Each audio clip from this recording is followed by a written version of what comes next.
Good morning, everyone. Welcome to Stabilis YouTube channel. My name is Stabilis from Stabilis Treatment Center. The topic I'm going to present today is relapse prevention skills. I've chosen this topic reason being I've realized that most of our patients after discharge, some of them cannot cope with the outside world. After maybe a month or two, they come back for readmission due to relapse. Hence this topic, relapse prevention skills. Relapse prevention skills are essential to learning to live a happy life in recovery. One day at a time, one can learn to implement these coping skills to prevent relapse and live a life beyond their wildest dreams. Recovery from alcohol or other drugs is a process of personal growth with developmental milestone. At any stage of recovery, there is a risk of relapsing. Hence, relapse prevention skills are highly important to know and understand. We have also triggers of relapse, and the most common ones are the following: boredom, stress, money problems, relationship issues, certain sights and smells, certain people or places, or falling into old habits and anger. So we at Stabilis Treatment Center take pride in educating our clients on relapse prevention techniques so as to help them to maintain recovery and achieve short and long-term goals. Relapse prevention skills should be implemented into each recovery person's daily schedule and routine to prevent or reduce the risk of cravings. Now we have the top 10 relapse prevention skills, which are the following. Number 1, self-care. Insomnia and fatigue are common post-acute withdrawal symptoms when recovering from addiction, and they are also common potential triggers for relapse.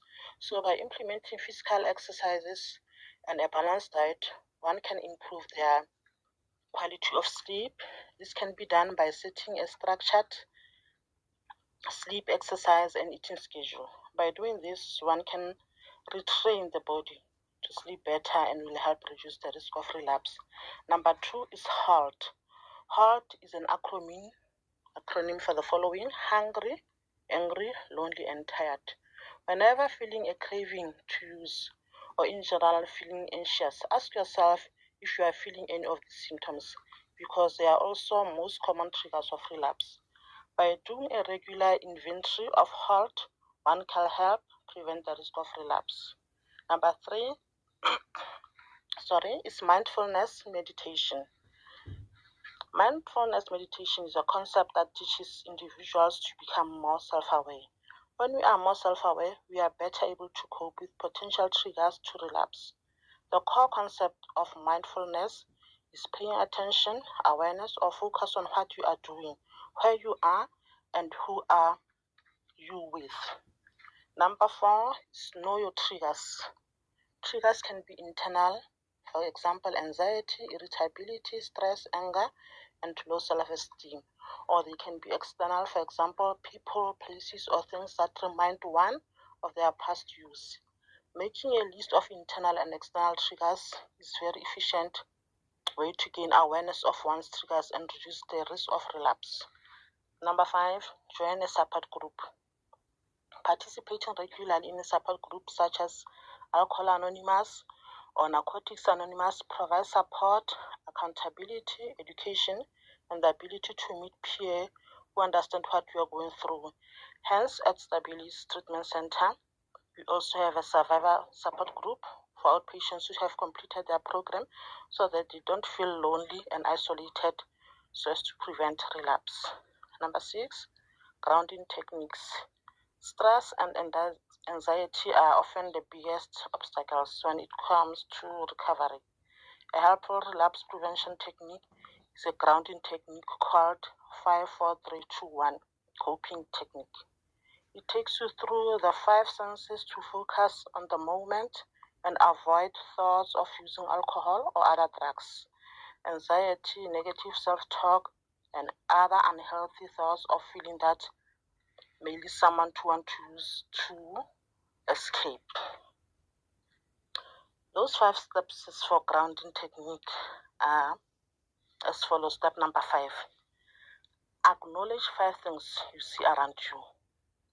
Number 4, acknowledge 4 things you can touch around you. Number 3, acknowledge 3 things you can hear around you. Number 2, acknowledge 2 things you can smell around you.